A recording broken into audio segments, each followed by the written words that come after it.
Welcome to John Martin Talks, where we battle ignorance and apathy daily. The growing ignorance of just how special this experiment we call the United States of America is, and the apathy that we can't or won't do anything and everything to save her. Well, we finally reached the weekend. It's Friday. You know, I got some people from Ireland looking at us, top of the morning, all of that kind of thing. We got fans now literally all over the world. Yesterday, I was corresponding with someone from Australia that was telling us how much they love the show. They know who they are. I don't know what time it is in Australia, but it's morning somewhere, afternoon somewhere. You can literally watch John Martin Talks 24/7 now, so, you know, whatever time you want to. But we got a great show for you today leading into this weekend. As you can tell, I'm kind of pumped up because I'm going fishing. You know, last weekend, people have been asking me online, when you going fishing? I'm going this weekend. The weather last week was pretty bad because of a tropical storm. This week, it appears to be perfect. So cross your fingers. When I come back on Monday, hopefully I'll have some pictures of some big fish, and we'll have to like put a cover over Billy Bob's eyes there. But we got a great show for you. We're going to start with a story about Democrats worry that Trump may have to be forcibly removed from the White House. This just assumes that Joe Biden, it's a given. You look at all the polls, they forget what the polls were back in 2016, but Joe Biden, it's his to lose. Basically, Donald Trump is out. And so now everybody is fretting that if we beat Donald Trump, will we have to drag him out by military force? And we'll talk about that. And then progressives say that Trump's rally, and I kind of warned you about this yesterday when I told you that they had been formally announced that President Trump is having his first rally in Tulsa, Oklahoma. I told you that there was going to be a big pushback and try to stop not only this rally, but rallies in the future. So we'll get into that as well. And governors now, the governors that have opened up their states, like Governor Ron DeSantis here in Florida and Texas and Georgia and other places, and even some blue states are coming under pressure now because there's supposedly spikes in the coronavirus, and they're saying that we may have to shut down again. And the governors are basically saying, shut your mouth. We ain't shutting down. And we'll talk to you about that. But we start with a story out of the Washington Examiner, and it's about Kayleigh McEnany. And she responded. She was literally asked a question at a press conference on Thursday that about whether or not President Trump would literally leave the White House once he gets hammered by Joe Biden and the Democrats. And she answered it. She said, this is the headline out of the Washington Examiner. Kayleigh McEnany dismisses ridiculous proposition that Trump be forcefully removed from the White House. White House Press Secretary Kayleigh McEnany, she's a fellow Floridian, and man, is she doing a boss job. I didn't think anybody could do as good and maybe even better, and I'm not saying she was, than Sarah Huckabee Sanders, but Kayleigh McEnany is a very good replacement for her, and I'm sure Sarah is probably pulling for her all the way. Kayleigh is doing one heck of a job. But White House Press Secretary Kayleigh McEnany argued it was ludicrous for Joe Biden to suggest that military would have to remove President Trump from the White House if he loses in the November election. Now, this is coming from a man in Joe Biden that is scared to leave his basement. And it's even bigger than he's scared. The Democrats, the leaders of the Democratic Party, want Joe Biden to stay in the basement. We got a video for you we're about to play, and let me kind of set this up for you. It's a Zoom meeting, I think, between some various leaders in the Democratic Party, and one of them is former chair of the Democratic Party and former governor of the great state of Virginia, Terry McAuliffe. He was also a bigwig, you know, in the Clinton campaign and in the Clinton administration. He literally, and you can't hardly see him because it's a group of about 20 people or more, but you'll see he's the one they kind of highlight him on the video. And listen to what he says about Joe Biden and the basement. Keep in mind, this is a former chair of the Democratic Party talking about old Joe Biden. Check it out. People say all the time, oh, we got to get the vice president out of the basement. He's fine in the basement.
turtlehead, as I call him, Mitch McConnell, he said, we want to make President Obama a one-term president. And he was just ridiculed, called racist and everything else. The difference, and I'm not a big defender of Mitch McConnell. I mean, he's done a great job on judges, but I wish he was a little bit more conservative, at least verbally so, at least out front. But Mitch McConnell, what he was talking about was trying to see if they could keep Obama from being reelected, which is what any Republican should do or any Democrat should do. You wouldn't expect a leader of the Democratic Party to say, right now that the one thing we don't that we want to do is help Donald Trump get reelected, although they seem to be working in that way. But Mitch McConnell was Obama being a one-term president.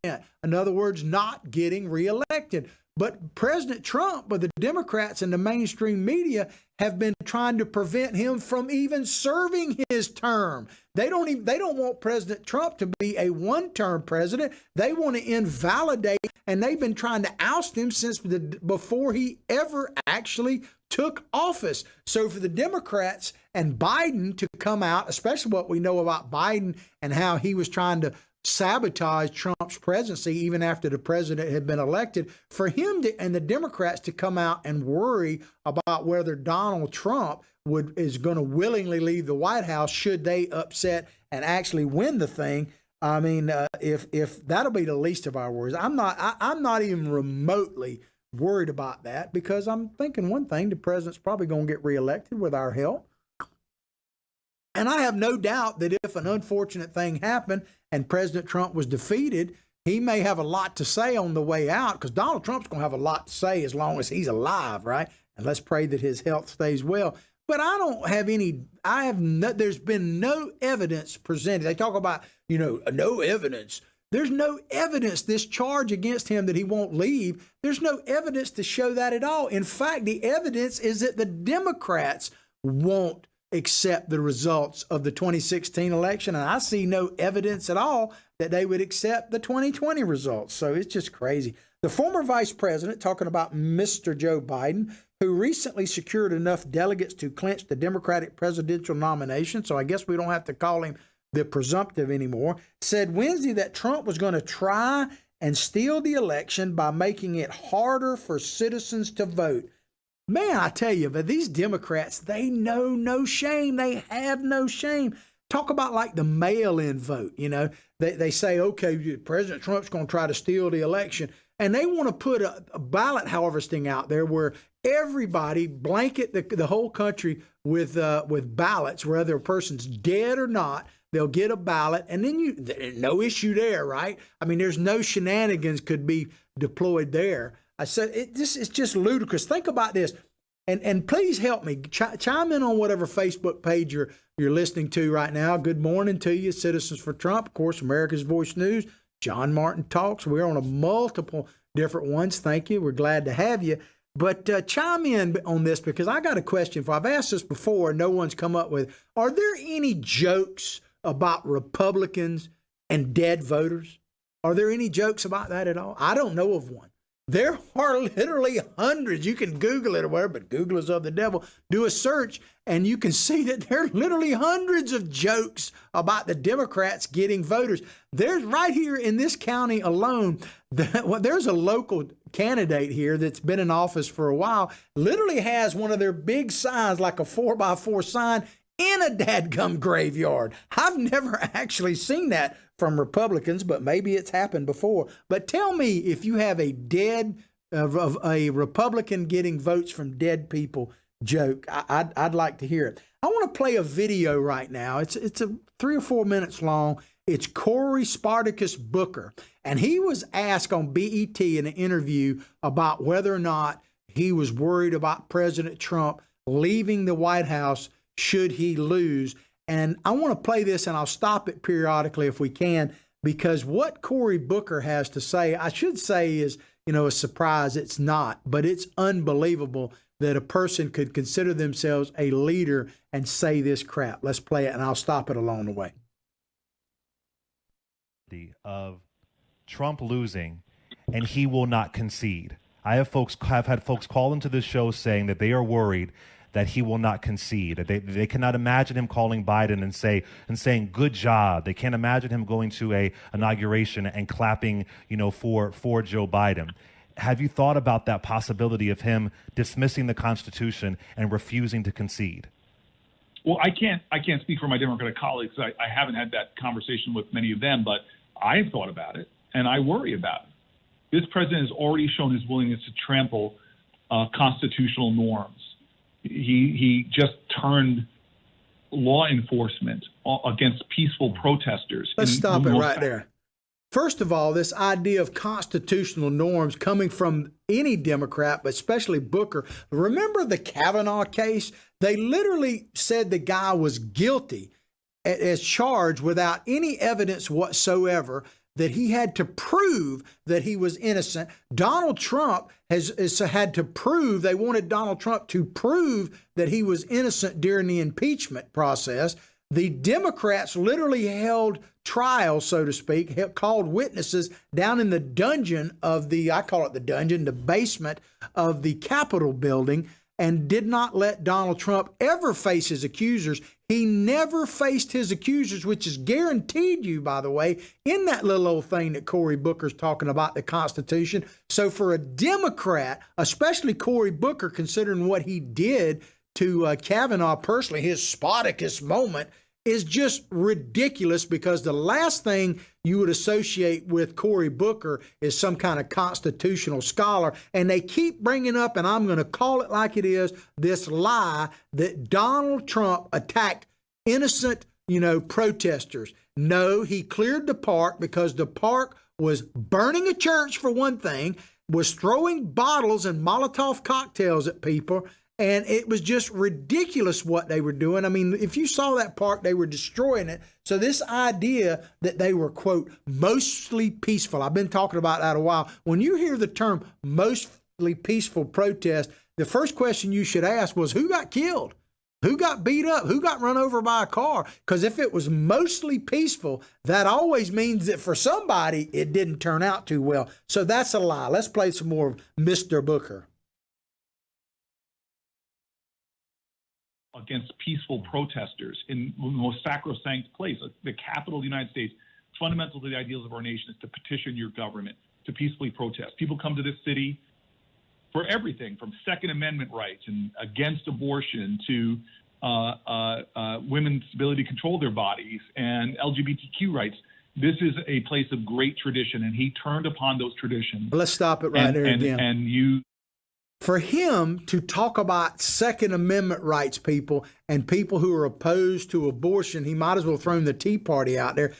Tell me when the last time a pro-Second Amendment group rioted in our Capitol, set fire to something, where a president had to go in the bunker because they were worried about the Secret Service was worried about the White House being overtaken. I mean, give me a break. When the Tea Party used to have hundreds of thousands of people in Washington, they didn't even have to hardly send janitors in there to clean it up, man.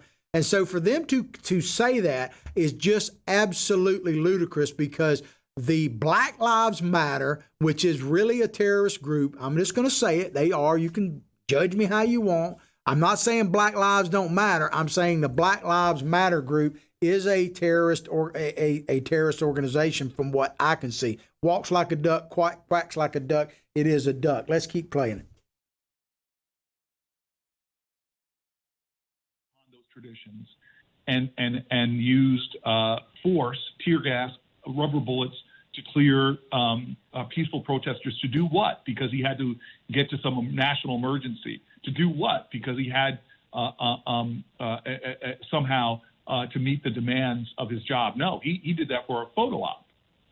And so am I concerned? Yeah. But the a good photo thing is, op. Let's stop it right there again. I keep hearing this thing about a photo op. They talk about the president. You could accuse him of a photo op. Bill Clinton, I showed this last week, did the exact same thing. But no mention of the fact that the church was burned. A bathroom in the park was totally destroyed. The park itself was destroyed for the most part. Monuments were destroyed and are literally being destroyed, I'm sure, as we're speaking right now.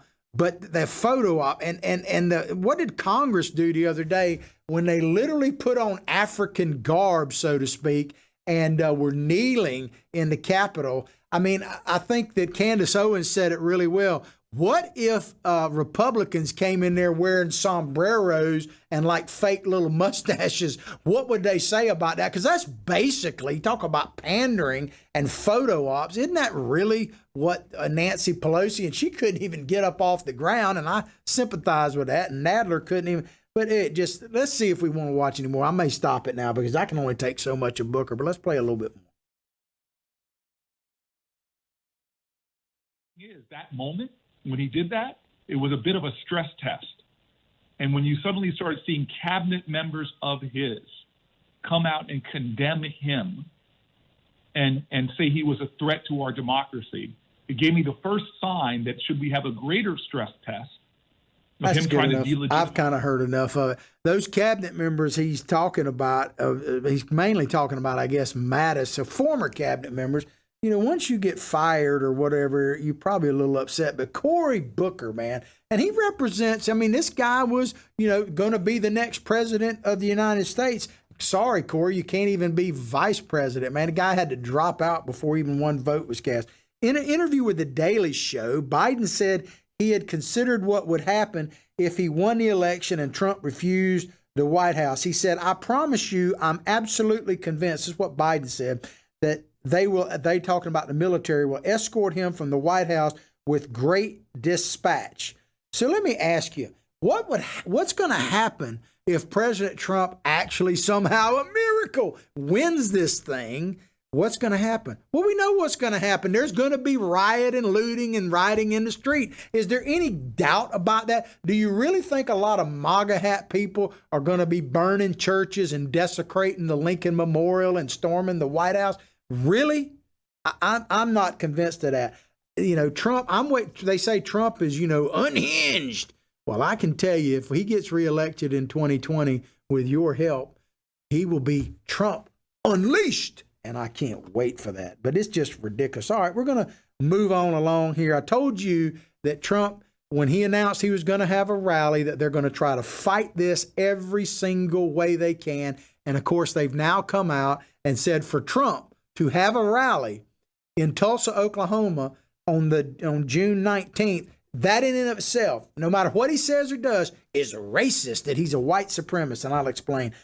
This is from the NBC News. Slap in the face to black people. Trump faces backlash over rally on Juneteenth, according to NBC News.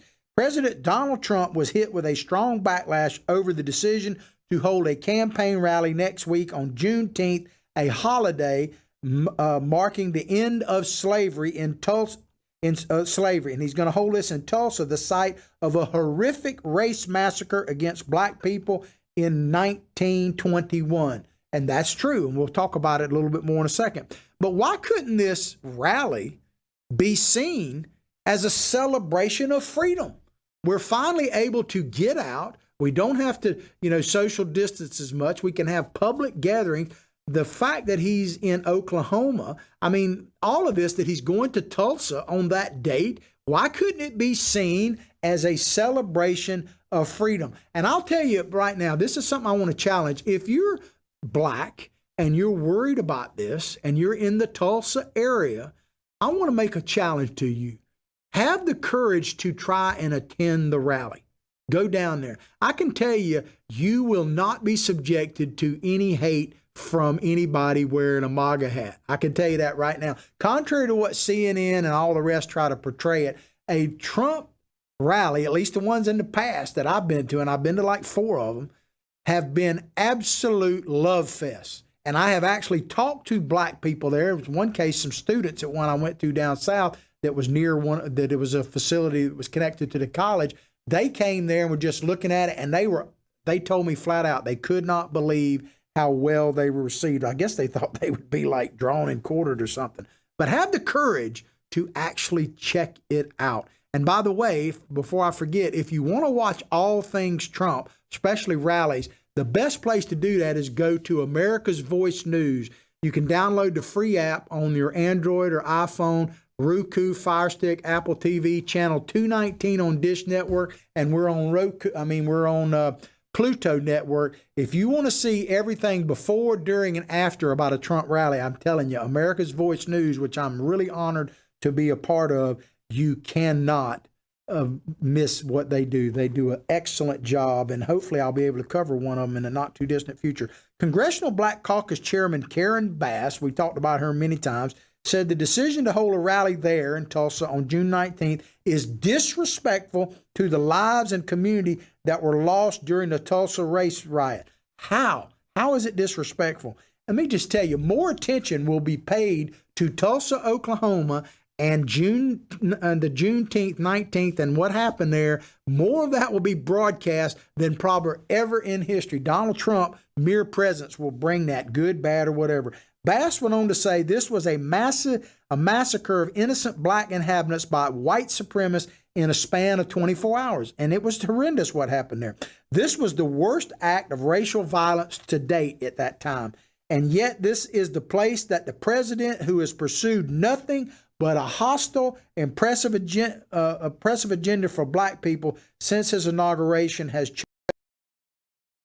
chosen to celebrate. I was going to play a video. I think we're going to pass on it because it's a little bit long and we're running short of time. I've been running my mouth too much. I'll post it on my Facebook site, the entire statement from Bob Johnson, the founder of BET. It's about a year ago, where he just praises Donald Trump for everything. And this guy is a hardcore Democrat. He's the first black billionaire in the history of the country. And he knows a thing or two about being black. And he talks about it somewhat. But like I say, I just don't have time to play it. I promise you I will post it on my Facebook site for you to check out. Your Department of Labor signed a historic document that created something called auto portability. Auto portability is designed to reduce retirement leakage among low-income 401k account holders who tend to cash out. And Mr. President, you should know this, 60% of African American and Hispanic Americans cash out of their 401k account. When this program, the policy that Secretary Costa initiated along with my company, is implemented, along with the big financial record keepers, the Fidelities, the Vanguards, this program will put close to $800 billion back in the retirement pockets of minority Americans. So I just want to applaud you for that. Now, getting to the most important thing. Most of you probably know that I started BET on a $500,000 loan from a guy named John Malone. That $500,000 that John Malone put into BET allowed me, along with a lot of other minority employees and others, to build a $4 billion business. What this proves is the efficacy, Mr. President, of a program that allows capital to flow to places where people are seeking an opportunity. And I am convinced that this program, where the tax incentives flowing out of the Treasury Department to business people, will cause people to invest money where before they saw risk, now they will see opportunity. And that combination of putting money into communities will allow for those communities to become vibrant, to become safe, to create ownership, and most important, to contribute to the well-being.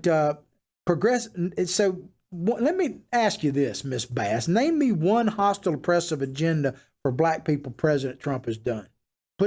Just name one, because they always say evidence without evidence, but these Democrats can make these statements and they don't have to say anything. She goes on to say, to make matters worse, he, talking about the president, has chosen Juneteenth, a day of our emancipation. This is ridiculous and yet another slap in the face of black people. Let me tell you what's a slap in the face of black people. Democrats have been campaigning on this specific day. I have personally been to rallies when I was a Democrat, campaigning all the way back from when my father was, winning races and everything else. This date, specifically Juneteenth, is a total political day, and it is expected of Democrats to go out and outreach in the community. Matter of fact, if a Democrat didn't campaign on Juneteenth, that would be a scandal. It'd be talked about. Where were you on Juneteenth? I'm telling you. So this idea that you shouldn't hold anything politically on Juneteenth is ridiculous, because they've been doing it probably since the holiday and before. But so the Democrats have been campaigning, I say, on this year's. Let me ask you about this white supremacist that attacked it. What party, if you had to guess, do you think those white supremacists were a member of that attacked that? You know, well, let me just tell you this right now. Who do you think the governor, because it says right here that the governor, that this happened in 1921. Let me fast forward to it. It says, in 1921, rioters looted and destroyed an area in Tulsa called Greenwood District, known as an affluent black community, according to the Tulsa Historical Society and Museum. The state's governor, sounds like a bad dude, the state's governor declared martial law and National Guard troops arrived in the city. Many black Tulsa residents were imprisoned and more than 800 people were treated for injuries. Contemporary reports that reports of death began at 36, but some people believe as many as 300 people were killed. So under this governor, man, I mean, he's got to be a right-wing Republican, right? No, it is a Democrat. And who was the governor in 1921? James B.A. Robertson was a Democrat, and he was the governor, and he's the one that called the troops out on the black people and put them in prison and everything else. It was a Democrat. You ever notice that when bad things happen to black people in this country, the Democrats seem to always be involved? Always. I mean, you look at where the cities are the worst for black, the parts of the country, the absolute worst for black Americans, if we just want to make it about that, every single one of them, without exception that I'm aware of, is run by Democrats. And in some cases has been run for decades by Democrats, man. So it's just unbelievable. But Dems are always in charge. And truth, they talk about truth. This is how topsy-turvy this world has gotten right now. George Orwell, I want to put a meme up here of George Orwell. He tells you right here, check this out if we can get it up there. I hope so. But I'll quote him and see if we can get the meme up there. This is from George Orwell. The further a society drifts from the truth, the more it will hate those who speak it. There it is right there. Tell me if this doesn't tell you the times we're currently living in right now. The further a society drifts from the truth, the more it will hate those who speak it. If you speak the truth to what's actually happening in this country, you are called literally everything but a child of God, could be fired from your job, ostracized, banned, made to apologize, no matter what. I mean, look at Drew Brees, man. He's set another NFL record. He's got all kind of NFL records. I think he's set the record for the most apologies ever. It's just unbelievable, man. But I wanted to back up here and read a tweet from none other than Representative Joe Kennedy, Democrat from Massachusetts, who, by the way, is the grandnephew of JFK. He said, 99 years ago, a white mob massacred hundreds of black people in the Greenwood District of Tulsa. The most racist president of my lifetime, he said, knows exactly what the message is he's sending when he goes there on Juneteenth. Well, let me tell you, Mr. Kennedy, maybe you need to go back to school. I know you went to probably the best universities that money could buy, but maybe you need to go back and learn something, because your great uncle, John F. Kennedy, appointed as his vice president, who would later then become president, unfortunately for Mr. Kennedy. I guess it was mostly peaceful in Dallas that day. But John F. Kennedy appointed, and he knew who Lyndon Johnson was. Trust me on this. Lyndon Johnson, upon becoming president of the United States of America, has to go down in history as one of the most racist people to ever hold that high office.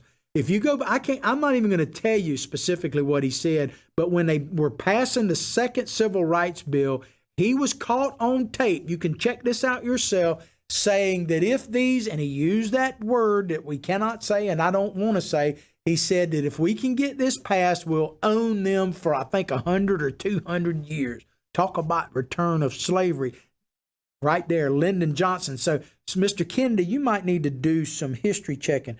Well, we're close to out of time. I want to move on to a quick story about these governors and the shutting down of the economy, because there's a lot of pressure. There's going to be so much pressure to not only stop the Trump rallies, to keep the virus going, to keep the occupation of our cities in there, to keep the lewd and rioting. All this, it's going to be, as Rush Limbaugh said, like nothing you have ever seen up until Election Day. And these governors are coming under heat because of it. This is from Politico. Quarantine fatigue. Governors reject new lockdowns as virus cases spike.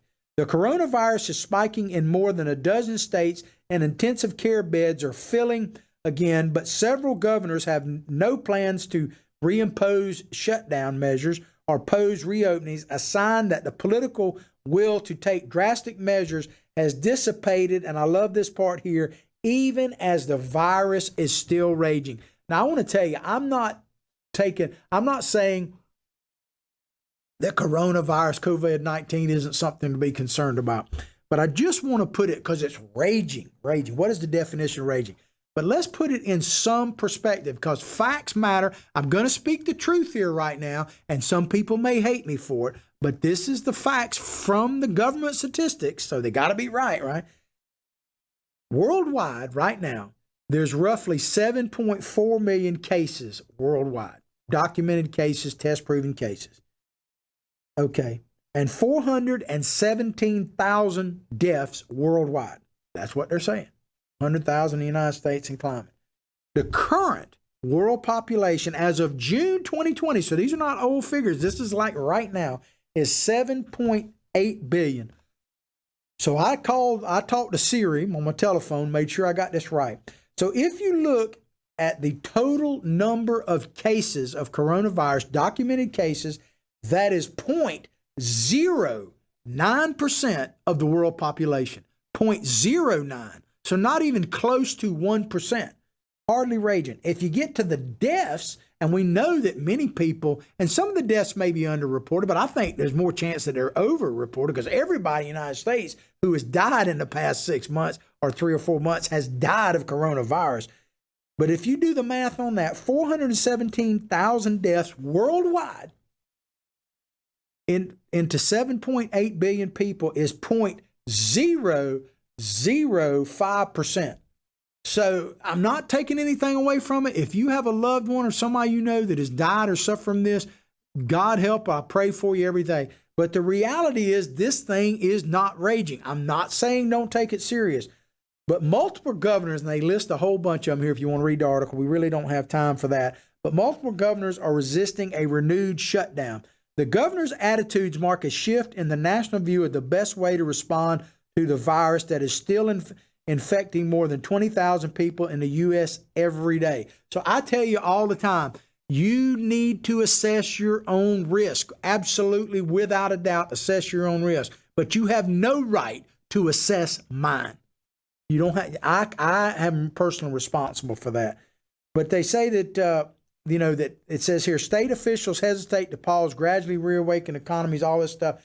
You know, the one thing they don't do in this, which shouldn't surprise you seeing as Politico, President Trump is given zero credit for the fact that he responded to this virus to the point that we had way more ventilators. Remember when the ventilators, you were going to have to choose what Cuomo said, you need to pick who's going to die and who's not going to die. Maybe you should have focused more attention on all them people you were cramming in the nursing homes, Cuomo. But President Trump, man, you can love him, hate him, whatever. When it came to the coronavirus, not only did he do more than any other world leader and the first to do it, but he absolutely put the resources out there and they didn't even need them. He built hospitals that nobody attended, those kind of things. So President Trump did a lot. So I have a lot of confidence in President Trump. But if you're wondering if the American people are going to accept another shutdown, I can tell you, based on the evidence they've seen right now, when they look at people, when you can't open your business, but somebody can open it for you with a brick and empty it all out, clean it out for you, they're going to have a hard time shutting us back down again. And I'll close with this. When all this is over and behind us, I'm hoping we investigate what gave these people, these little Napoleon governors and mayors, the power to do this in the first place. I hope you've enjoyed the show as much as I've enjoyed. Keep going. Okay. I hope you've enjoyed the show. I guess I mistimed this thing. I hope you've enjoyed the show. Let me keep going. My producer told me that I am cutting it too short. I guess I got my timing wrong. It's too soon, back to this article, it's too soon to know if a nationwide protest over police brutality in recent weeks will send case counts even higher as public health officials fear some reported cases among the protest officials expect any increase from these demonstrators would begin appearing in the next week or two, since it can take up 2 weeks before virus symptoms appear. Well, maybe we'll get lucky and fire will kill it, because there's been plenty of that around here. Arkansas Governor Asa Hutchinson said Americans are on the move. They can't be tied down and they can't be restrained. They don't want the government telling them what to do. And so, the thing is, he's right about that. We are supposed to be in control of the government. It's by the people and for the people. It's not supposed to be these little tin pot dictators that are controlling everything. And as I say, I want to know exactly who gave these little Napoleons the power. And I'm telling you, I'm warning you ahead of time, just like the Godfather Rush Limbaugh. And I got this meme that says the question of the day about elections. Hopefully we can put it up. But I'm telling you right now, you want to know how long the coronavirus push to shut down is going to last? Till Wednesday, the day after the Tuesday election. Let me tell you that right now. Expect absolute, utter hell between now and Election Day, because the Democrats are absolutely desperate. They're desperate because they know one day that Joe Biden, contrary to what Terry McAuliffe wishes, is going to have to come out of that basement. They're also desperate because they realize that Donald Trump is about to get back on the campaign trail, and they know they can't compete with him on that. The economy is going to rebound. We've seen figures of that. There's so many things that show that the Democrats are going to have a hard time. Law and order, think about it. They keep expanding. It'd be interesting to see over the weekend what happens in Seattle, Washington. As of now, I think they have 7 blocks they've taken. I was watching late yesterday afternoon when they had Fox reporters there, and they literally, this is just unbelievable this is happening in an American city. They had barricades that said road closed leading into it, and there were people carrying arms in that area, guarding that area, and not allowing police officers into neighborhoods of an American city. It's just unbelievable to me. So, keep your focus. We got to stay vigilant. We got to wake up. We got to rise up. We can't let them shut us down again. We can't let them push us and shame us and all this kind of stuff. That Trump with the Juneteenth and all that. I'm glad Trump rallies are back. Like I say, go directly to America's Voice News, the best way to watch it. And I've been telling this to people for a while. One of the best ways to see our archive show, if you miss any of this, is go directly to our YouTube channel. Spell it out, John Martin Talks. You'll see it there. And I will post that video of Mr. Johnson talking about how great President Trump is in the economy. I'm getting ready to go fishing this weekend. I'm going to be helping the economy there as well. I'll post some pictures of that when I get back from it. I'm going to thoroughly enjoy myself. I cannot wait. I hope you've enjoyed the show today as much as I've enjoyed bringing it to you. Please go directly, as I say, to John Martin Talks Facebook page. Like it, share it with others. Spread this thing far and wide. We're being censored because we're conservative across the Facebook network, YouTube, all that kind of thing. So if you want to do something to help, and I'm going to give you more ways to help me in the not too distant future, but if you want to help us right now, please spread what we're doing as far and wide as you possibly can.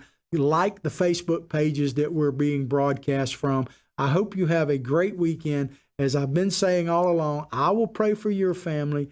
You pray for mine. Let's all pray for the country, including Nancy Pelosi, right? Let's all pray for the country. But above all else, like I say, each and every day, from my heart, from my family to yours, have a blessed day.